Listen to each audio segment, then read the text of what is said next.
Yo, what's going on, guys? It's Houston Sports Talk back into the video today, and today we're going to be talking about Lonzo Ball potentially going back to the Los Angeles Lakers. Yesterday, it was reported by Bleacher Report that the Lakers could have some interest on trading for Lonzo Ball, and he is on their potential radar. But the thing is that they only want to let go of a second round pick or two to land him, which is that's the only weird thing to me about this trade is that. There's real no way for the Lakers to land Lonzo Ball and just giving up a second round pick, since Lonzo Ball obviously is an expiring contract, and the Lakers will only have him for the rest of this season, but his contract is $21 million. It's over $21 million. I think it's like 21.4, maybe $21.1 million that he's making this year. And so you can't just trade a second round pick or two second round picks and get Lonzo Ball. You're going to have to give up some players in order to get that deal done.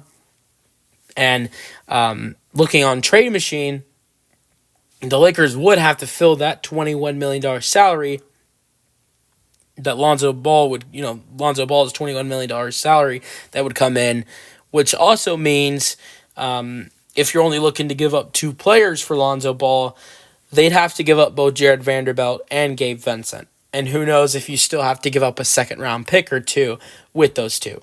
I know Gabe Vincent has had his struggles this year, but has actually been playing better basketball as of lately, averaging 8 points per game in his last 5 games, has been playing better basketball. But on the season, in 37 games, he's only averaging 5 points per game.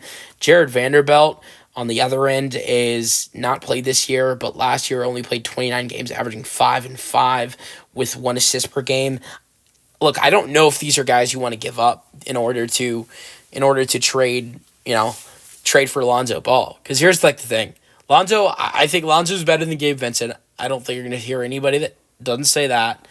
I think if both guys are going to stay healthy, I think I'd rather have Lonzo than Jared Vanderbilt, even though Jared Vanderbilt's a really good defender and rebounder and brings some good value. How much value can you bring if you're barely going to play? Last year didn't even play 30 games. This year hasn't played at all.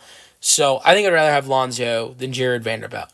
And I know Lonzo's had his injury problems as well, but he's been more healthy than Jared Vanderbilt this year. And also I think Lakers might have more of a need for a guard, than yes, they need some rebounding and some defense. So maybe I think Jared Vanderbilt might be valuable to have him, although I think it'd be valuable to have both guys. So that's another thing, right? You need both. You need Vanderbilt for the rebounding. And look, Lonzo and the defense. And Lonzo, I think, would bring in good defense because Lonzo's a good defender. And he's a solid rebounder. But with Lakers, I think needing some rebounding, that's why they need a center. I'd love to see this Lakers team go and get Jonas Valanciunas, which I think has to be the dream target if you're the Lakers, is Jonas Valanciunas.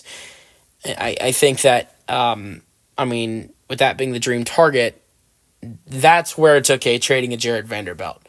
Go trade a great rebounder for a great rebounder. But another thing is that Lonzo, he's an expiring deal. After this year, Lonzo and free agency can go wherever he wants. Maybe there's a solid chance that, Lonzo returns to LA. But you're trading Gabe Vincent, who was under contract next season after this year, and Jared Vanderbilt, who's under contract for another 3 seasons after this year, for Lonzo Ball. Maybe you want to get rid of the terrible contracts of Vincent and Vanderbilt. I don't know. But it is an interesting deal that would happen. It's funny that this news comes out the day after. I was watching Jimmy Kimmel the other night, and Jason Tatum was on, and Jimmy Kimmel said to Jason Tatum, the Lakers made a huge mistake, drafting Lonzo Ball over you, which I totally agree with. That's not a bad take by Jimmy Kimmel at all, because the Lakers did make a huge mistake drafting Lonzo over Jason Tatum. And I'm sure the Lakers are sick over that now. Can you imagine Jason Tatum with AD and LeBron?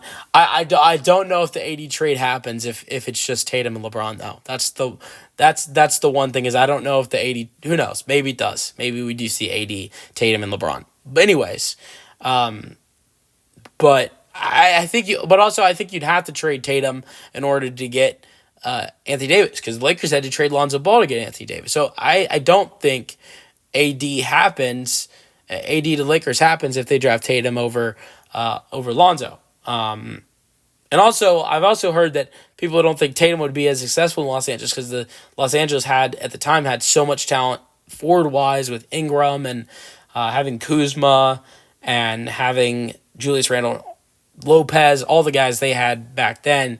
Who knows if Tatum would have played as much as he did in Boston playing right away. Tatum got lucky because night one, Gordon Hayward unfortunately broke his leg.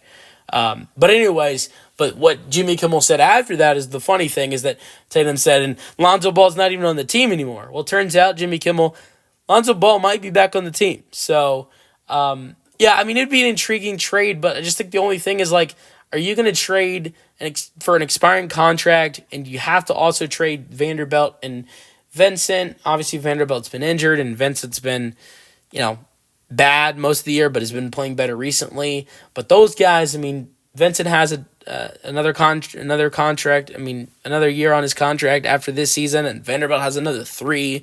And with Lonzo, it's done after this year. That's I think the only questionable about this trade. So let me know your thoughts about the potential trade for the Lakers in the comment section, and peace out.